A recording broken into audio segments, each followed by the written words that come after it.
हाय दोस्तों, नमस्कार। आप सभी का मेरे चैनल में स्वागत है। आज हम बात करेंगे पेटीएम की। और पेटीएम के अंदर एक जो सबसे बड़ा क्वेश्चन बनता हुआ नज़र आ रहा है वो ये है कि अब क्या इसके टारगेट होंगे। यानी कि जिस हिसाब से रैली इसने दिखाई थी और अब जो मार्केट के अंदर करेक्शन आया है उसके अंदर ये डाउनफॉल होता हुआ नज़र आ रहा है। और उसके साथ साथ दूसरा रीज़न ये है कि जो इसके रिटर्न आए हैं, क्वार्टरली रिजल्ट्स आए हैं, उस क्वार्टरली रिजल्ट्स के बाद किस तरह से ये शेयर मूवमेंट लेता हुआ नज़र आएगा, उसी के ऊपर हम समझेंगे। और किस हिसाब से इसके रिजल्ट्स आए हैं उसको समझेंगे, और क्या पैटर्न इस शेयर के अंदर बनते हुए नज़र आ रहे हैं उसको देखेंगे। अगर ओवरऑल 6 महीने के चार्ट को देखेंगे तो अच्छी तरीके से जानते हैं बीच में काफ़ी बड़ा ब्रेकअप आया था इस शेयर के अंदर, काफ़ी नीचे डाउन हो गया था और उसके बाद से एक अच्छी खासी रिकवरी के साथ ये शेयर चढ़ता हुआ नज़र आया।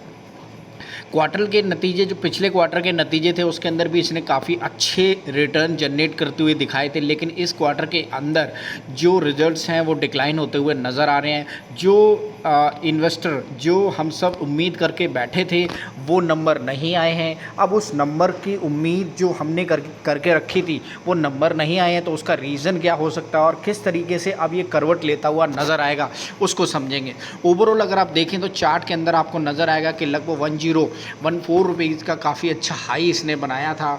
और लो की बात करें तो काफ़ी अच्छे लो के बाद अगर इस शेयर को देखें तो आप अच्छी तरीके से जानते हैं इस शेयर ने अच्छा खासा बॉटम जो बनाया था 317 रुपये का मई महीने के अंदर बताया था। उस समय ऐसा लग रहा था कि ये शेयर बहुत ज़्यादा गिर जाएगा, और जो लो बने थे वो काफ़ी बढ़िया बनने के बाद वहाँ से ये शेयर अच्छी खासी मूवमेंट के साथ ये चलता हुआ नज़र आया, और वहाँ से लगभग 250-300% तक के रिटर्न इस शेयर ने जनरेट करते हुए दिखाए।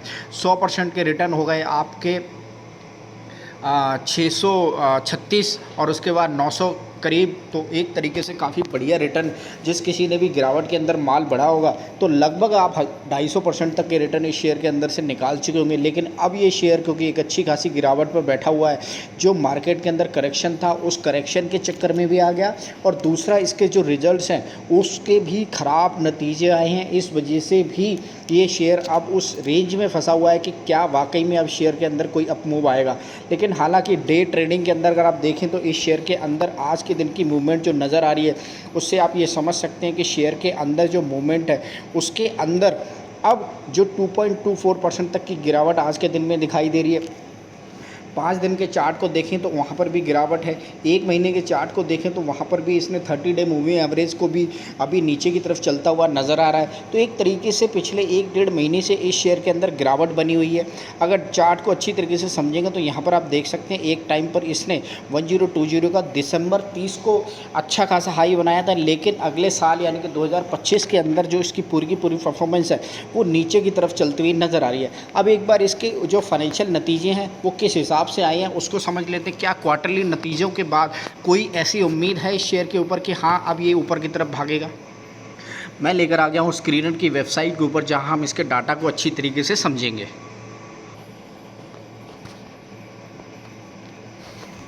समझा जाए तो इसकी जो मार्केट कैप वो 50,000 करोड़ से ज़्यादा की मार्केट कैप है। 310 रुपये का इसने लो बनाया था और 1063 का इसने हाई बनाया था। अभी जो हाई बनाने के बाद 785 रुपये पर ये ट्रेड करता हुआ नज़र आ रहा है। 1 रुपये की फेस वैल्यू वाला ये शेयर काफ़ी मजबूत रिटर्न दे चुका है पिछले 6-7 महीने के अंदर, क्योंकि गिरावट ऐसी थी।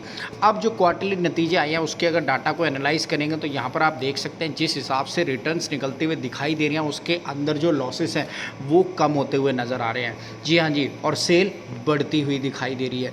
उससे ये दिखाई देता है कि हाँ पिछले 3 क्वार्टर से तो इस कंपनी की जो सेल्स है वो काफ़ी अच्छी है, लेकिन उससे पहले जो सेल्स थी प्रीवियस ईयर के हिसाब से वो उतनी नहीं है। लेकिन बावजूद इसके इन्वेस्टर का भरोसा इस शेयर के ऊपर बना हुआ है। FII ने कंटिन्यूसली इस शेयर के ऊपर अपना विश्वास बनाए रखा है, और ऐसे ही बनाए रखेंगे तो शेयर काफ़ी कुछ अच्छा करता हुआ नज़र आएगा।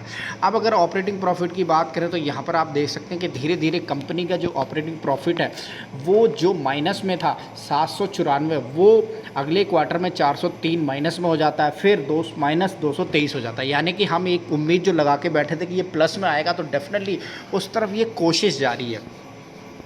अगर नेट प्रॉफिट की बात करें तो यहाँ पर आप देख सकते हैं जिस हिसाब से नेट प्रॉफिट पिछले क्वार्टर में बना था 930 करोड़ रुपए का नेट प्रॉफिट बना था, वो इस क्वार्टर में डिक्लाइन होता हुआ नज़र आ रहा है। लगभग -208 करोड़ का नेट माइनस में जाती हुई कंपनी दिखाई दे रही है।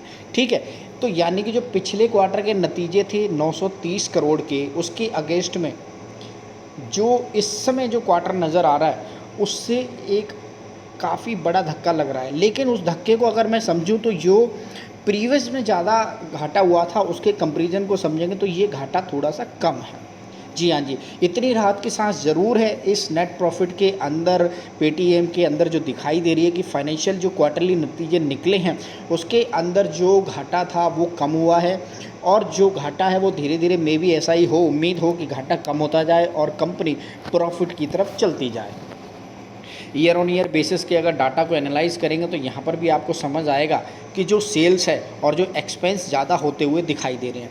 सेल्स के अंदर डाटा दिखाई दे रहा है, एक्सपेंस के अंदर जो डाटा नज़र आ रहा है उसके आप कंपैरिजन कर सकते हैं कि पिछले मार्च के अंदर जो पिछले साल था 9,978 करोड़ की टोटल सेल थी, जो अभी तक 7,256 करोड़ की सेल हुई है। अभी एक क्वार्टर के नतीजे इस शेयर के अंदर बाकी हैं। नेट प्रॉफिट की बात करें तो नेट प्रॉफिट पिछले साल जो माइनस में 1,422 करोड़ का नेट लॉस था, उसके अगेंस्ट में अगर कंपनी रिकवर करती हुई दिखाई दे रही तो मुझे उम्मीद है कि कंपनी ऐसे ही रिकवर करती हुई नज़र आए। माइनस 669 करोड़ का नेट लॉस बनता हुआ नज़र आ रहा है, जो पहले पिछले कई सालों से काफ़ी ज़्यादा था, जो धीरे धीरे कम हो रहा है। हालांकि कंपनी काफ़ी टाइम से लॉस में ही मेकिंग कर रही थी, लेकिन बावजूद इसके अब जो लॉसेस हैं वो धीरे धीरे कम होते हुए नज़र आ रहे हैं। तो एक राहत की सांस आप ले सकते हैं, लेकिन बावजूद इसके इस लॉसेस के अंदर भी कंपनी ने पिछले 6 महीने में काफ़ी अच्छे रिटर्न जनरेट करते हुए दिखाए हैं।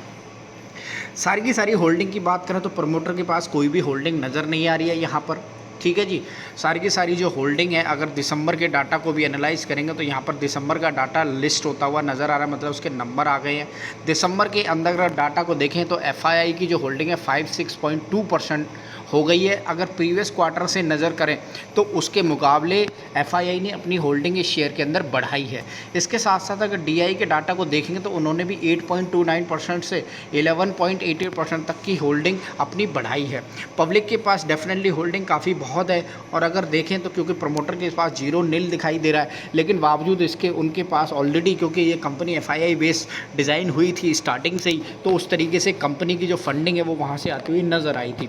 जो स्टेक्स हैं, कुछ स्टेक डेफिनेटली उन ऑनर के पास भी होंगे, तो उसका डाटा यहाँ पर नज़र नहीं आ रहा है। फिर भी सारी की सारी जो प्रमोटर होल्डिंग और एफआईआई के रूप में दिखाई देती हुई नज़र आ रही है, वो यहाँ पर काफ़ी टाइम से अगर आप देखें तो धीरे धीरे कम होती ही नज़र आ रही है। क्योंकि एक टाइम पर अगर 2022 के अंदर आप देखें तो 4.42% थी जो पब्लिक के पास 9.51 थी, पर धीरे धीरे इन्वेस्टर जो एफआईआई ने उन्होंने अपनी होल्डिंग काफ़ी अच्छी बढ़ाई, और बावजूद इसके अब इस शेयर के अंदर अगर आप देखेंगे तो फिर भी काफ़ी अच्छी होल्डिंग्स है इस शेयर के अंदर। डीआई के पास भी काफ़ी मजबूत होल्डिंग लेकर बैठे हुए हैं। अब एक बार इसके ऊपर जो भी कहानी या जो कुछ भी खबर निकलती हुई दिखाई दे रही है उसको समझेंगे। तो मैं लेकर आ गया हूँ बीटी मार्केट टुडे पर। अगर यहाँ पर आप डाटा को देखेंगे तो पेटीएम शेयर डाउन ऑलमोस्ट 27% तक की डाउनफॉल इस शेयर के आती हुई दिखाई दे रही है अपने 52 वीक हाई से। तो एक तरीके से 27% तक ये करेक्ट होता हुआ इस समय नज़र आ रहा है। 780-90 के बीच में इस समय ये ट्रेड करता हुआ दिखाई दे रहा है। आज के दिन भी जो इसकी डाउनफॉल है वो भी नज़र आ रही है। एक तरीके से अगर आप ये समझें 1063 रुपीज़ का जो हाई इसने बनाया था दिसंबर महीने के अंदर, अब वहाँ से एक तरीके से आप ये समझ सकते हैं कि ये 27-28% तक डाउन है। क्या इस शेयर के अंदर कोई फ्यूचर है, उसको समझना बहुत ज़रूरी है। एक तरीके से जो जिस हिसाब से इस शेयर के अंदर जो कम्युनिकेशन निकलती हुई दिखाई दे रही है, या फ्यूचर किस तरह से इस शेयर के अंदर रहेगा, उसको समझना बहुत ज़रूरी है।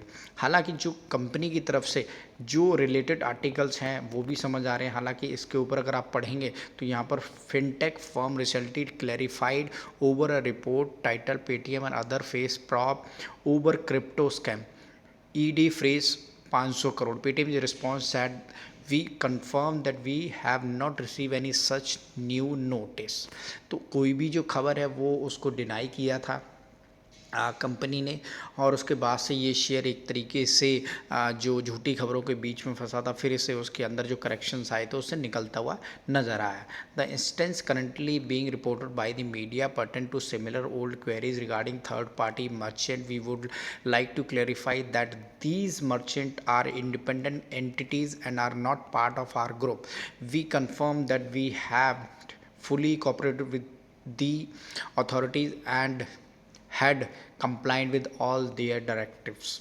ठीक है, इट ऑल्सो सैड, तो ये भी क्लैरिफाई कर दिया गया। We would also like to take this opportunity to clarify that the contrary to media reports there has been no probe on the company of its subsidiary and the ED probe is non third party merchant Paytm further states। तो एक तरीके से जो भी खबरें थी इसके Paytm के रिगार्डिंग जो निकलती हुई दिखाई दे रही थी, वो सभी खबरों को जो भी थी उसको नकार दिया गया है पेटीएम की तरफ से। और मे भी हो सकता है, देखिए काफ़ी सारे रिमॉर्स हैं मार्केट के अंदर घूमते रहते हैं, और उस रिमॉर्स के बाद भी कंपनी ने 300 सवा 300 रुपये से वापस 1000 रुपये का हाई टच किया। तो डेफिनेटली कंपनी को गिराने के लिए भी बहुत सारे कंपटीटर होते हैं, लेकिन बावजूद इसके कंपनी के अंदर सब कुछ अच्छा चलता हुआ नज़र आ रहा है। कंपनी काफ़ी बढ़िया तरीके से करती हुई नज़र आ रही है। बिना पेटीएम के आपका फ़ोन यूज़ नहीं हो पा रहा होगा, बिना पेटीएम। तो आप पहले उस डेप्थ को समझिएगा कि पेटीएम हर भारतीय की फ़ोन के अंदर है, और उससे डेफिनेटली उसको रेवेन्यू जनरेट हो रहा है। क्या आपके फ़ोन के अंदर पेटीएम नहीं है? क्वेश्चन मार्क ही है। अगर नहीं है तो डेफिनेटली कितने लोगों के फ़ोन में नहीं है। बिना पेटीएम के तो हमारी लाइफ है ही नहीं, और वही रीज़न है कि पेटीएम का रेवेन्यू इसी तरीके से, और जो भी फॉरेनर कंपनीज़ हैं या जो कोई भी है डेफिनेटली पेटीएम को गिराना चाहेगा ताकि वो अदर सोर्सेज की तरफ अपने डाटा को खींचे। लेकिन बावजूद इसके पेटीएम ही एक ऐसा प्रोडक्ट है, जैसे पार्ले जी हो गया, अमूल बटर हो गया, वैसे ही पेटीएम अब हमारे हर फ़ोन के अंदर है। तो ये जाने वाला नहीं है, इसका रेवेन्यू हमेशा बना रहेगा। और यही रीज़न है कि आने वाले टाइम में इस तरह की कंपनी, चाहे वो पेटीएम हो, फ़ोन पे हो, गूगल पे हो, जी पे हो, सब बहुत बढ़िया करती हुई नज़र आएंगे।